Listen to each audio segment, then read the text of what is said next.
Nagbabalik po ang talk show that talks about controversies, issues, and lifestyle. Ito po ang Let's Talk. Balikan natin si Mayor Ediboy Cobangbang. Mayor, balikan natin yung ID sistema. Sabi mo, paano nila na-avail ito at ba't mo ito naisipan? Sa ID system na. Sa ID system is, kailangan ba may sarili silang grupo, something of Farmers Association, parang ganun, to avail the ID or individual? It is something na individual na hindi siya magiging organization-based identification. Individual talaga yan. And the department na I tap para i-confirm at i-verify yung mga listing na yan with the help of the committee chair on agriculture ng kada barangay and with the barangay kapitan. To verify kung totoo ang magsasaka yung tao na yun. Individual ID system talaga. So at least iba pa ang mga natatanggap ng mga barangay-based organizations. Individual talaga yun. Bakit mo naisipan niya?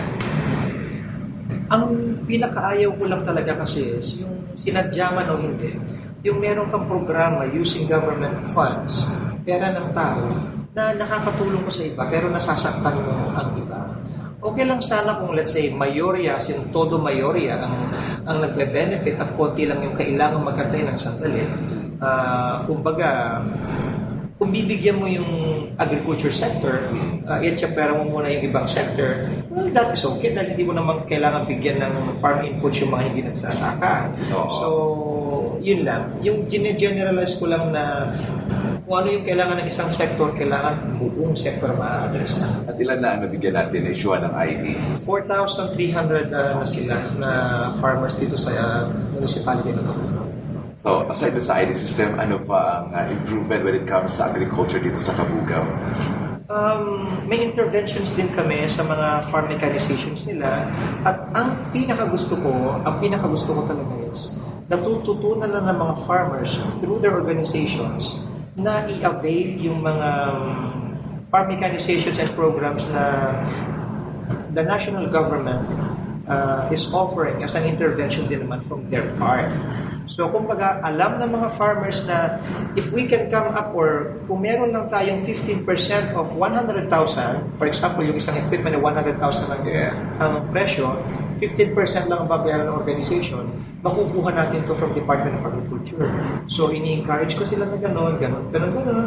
Darating sila dito, mayor, nakakuha kami ng ganito, yung counterpart nila, ibibigay ng munisipyo. Ang sa akin lang, makita ko lang na may inisyatibo sila, okay sa akin. That's nice. Alam mo, maganda yung ginagawa. And then, talaga, malaking tulong yan. Kasi alam mo naman natin when it comes to technology, medyo mahirap na kung farmer lang talagang bibili. Now, from there, ano pa ang pwede natin, ano pang mga upcoming projects when it comes to agriculture? Sa agriculture, gusto ko talagang tuloy-tuloy lang na lumawak. Actually, yung pagtatanim nila at yung pag-ani nila ng mga produkto nila, it's a given already. Dahil mga magsasaka na yan from yung mga ninuno pa nila. So, alam na nila talaga yung traits of farming. Ang sa akin lang, gumaan ang lahat sa kanila sa pagsasaka para maging professional farmers sila kumbaga. Yung bang tipong hindi lang sila yung magsasaka na for consumption lang, for family consumption. Kundi yung mamamaximize nila yung maha-harvest nila dun sa land area nila, natataniman nila. Walang priority crops or tanim na dapat yun lang tututukan. Any vegetables, rice. May kanya-kanyang kasi sila dito, lugar na kanya-kanya silang tinatanim. Dahil yung mga iba irrigated, yung mga iba non-irrigated.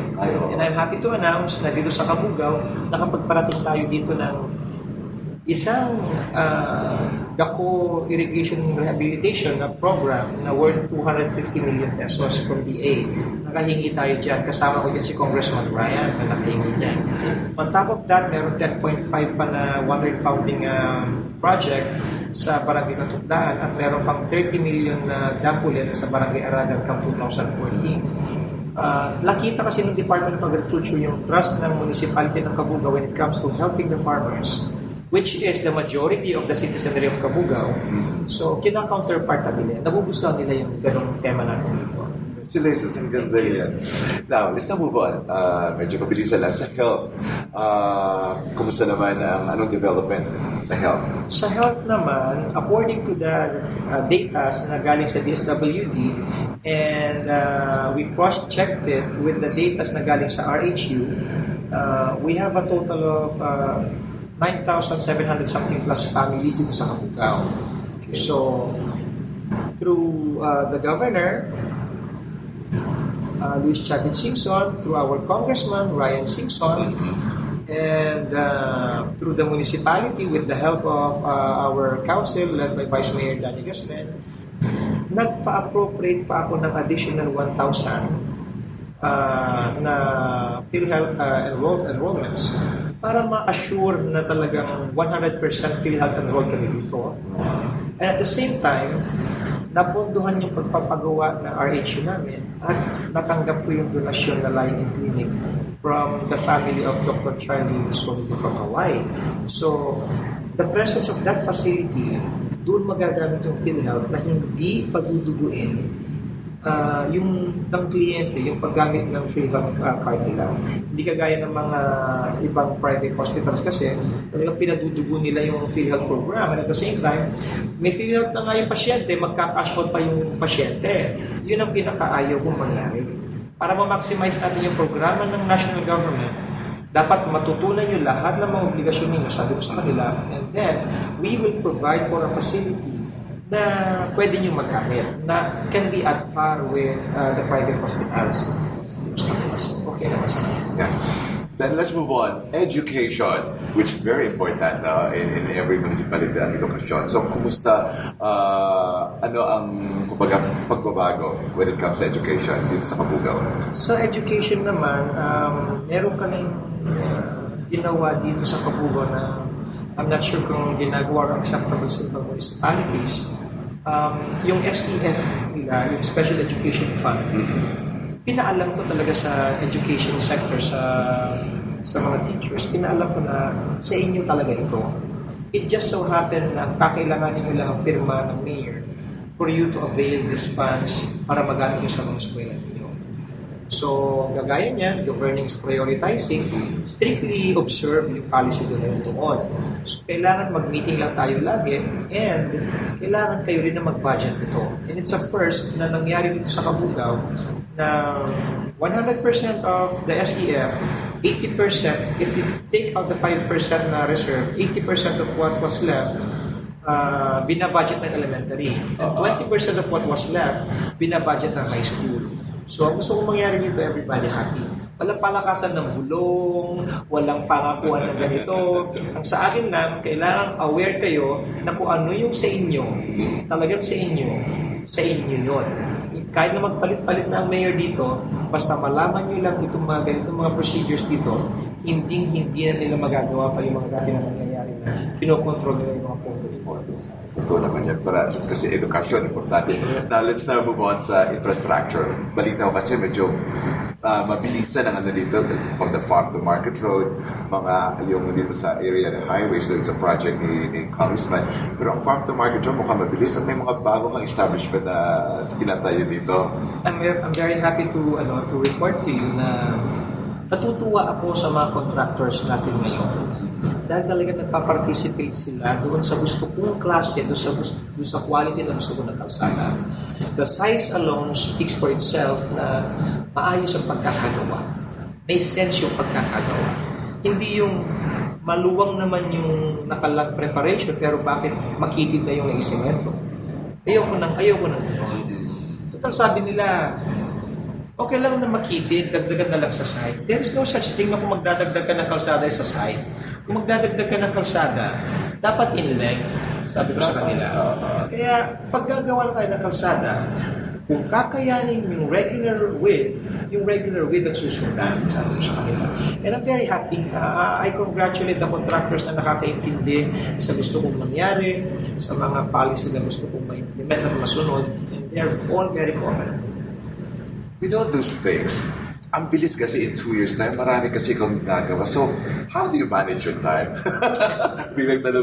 As a mayor, a father, a husband, and of course, not just, even a friend. Actually, ang bagal ko natutunan on how to manage my office. Ang bagal ko natutunan. Compared dun sa mga ibang gusto kong matutunan outside my office. Ang bagal ko natutunan na kailangan talagang i-delegate ko yung mga trabaho. So, yun ba? Ano ka ba, sir?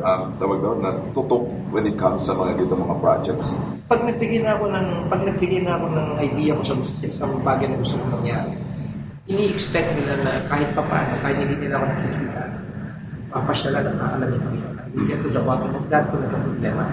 Dahil wala naman ako ibang tatawagin. Kung magka-problema yan, kung hindi ikaw, sabi ko dun sa in-charge, on whoever or whatever department magagaling yan. Tapos ako, hindi ako stricto sa mga oras nila. Basta papasok sila na maayos, acceptable yung time, kahit na medyo late or kahit na medyo maga uuwi. Let's just put it this way, I am result-oriented. May forecasting akong ginagawa.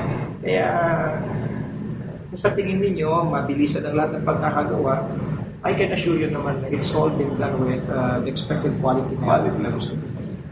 Ano pa? Ano pa mga bago ngayon dito sa Cabugao? Nung ikaw na ang magaboda? Yeah. I lost track of it talaga. Hindi ko actually, hindi yung mga projects na tinitignan ko, kundi yung problema kasi sa kada sector. Basta na-addressan na yan, ang sabi ko na sa kanila, I want to address whatever problem na ma-identify natin sa sector na ito and have a solution for it for the whole 3 years. Sabi ko. I can only count 3 years at a time. I cannot count 9 years. Kahit naman na ikaw ang pinakaswerte at pinakamagaling na mayor, you will still have to undergo an election. So I can only count 3 years at a time. Kaya sabi ko sa kanila, huwag niyo mamasamain na minamadali ko lahat. Because I can only count 3 years at a time. If I can get re-elected, then so be it. Thank you. You can expect na ganun na naman, another 3 years of rush na naman tayo, sabi ko sa kanila, pero we'll see when we get to that. Sige, before we talk about election, this coming election, I just want to ask, kumusta na ang peace and orders dito sa Cabugao? It's, anong nararamdaman mo nung dumating ka dito? Actually, it's so peaceful. Meron akong pag may mga bisita kami dito, meron akong dalawang pinagdadalhan sa kanila, which is a market, which represents the economy of our municipality. Pagpunta mo doon at nakita mo at any given hour, at any given time, market goers, may mga tao dyan, namimili, at meron talaga nabibili. Marami nabibili. And then after na madala ko doon ng mga bisita ko, dadali ko naman sila doon sa plaza, yung pinaglipatan ng dating market namin. Pag tayo mo lang sa gitna, isa lang tatanungin ko, anong nararamdaman mo ngayon na dito tayo sa plaza? And let me remind you, this plaza is located at the very center of the municipality. Anong nararamdaman mo? Nakakaramdam siya ng linis, kapreskuhan, saya, at tahimik. Sabi ko siya, dahil nakikita mo, doon ng mga bata, freely na naglalaro, no worries at all. Sino ba naman ang hindi makakaramdam ng newfound peacefulness ng Cabugao? Sabi ko sa kanila. So although, happy ako sasagutin ko, yeah, Cabugao is peaceful, pero I'd appreciate it kung sa ibang tao manggaling mismo. But, well, on my part, kami, sabi ko nila, it's so peaceful here. Thank you. Okay, diyan ka muna, Mayor, And then, sa pagbabalik natin, tanong ko, what are the awards na nakuha ng LG ng Cabugao? There you have it, mga kaibigan. Second set together with Mayor Ediboy Cobangbang. Sa pagbabalik natin, tanongin natin what are the awards. At siyempre, sa last set natin ay ang pag-usapan naman natin ay ang upcoming 2013 election. Yan po sa pagbabalik ng Let's Talk.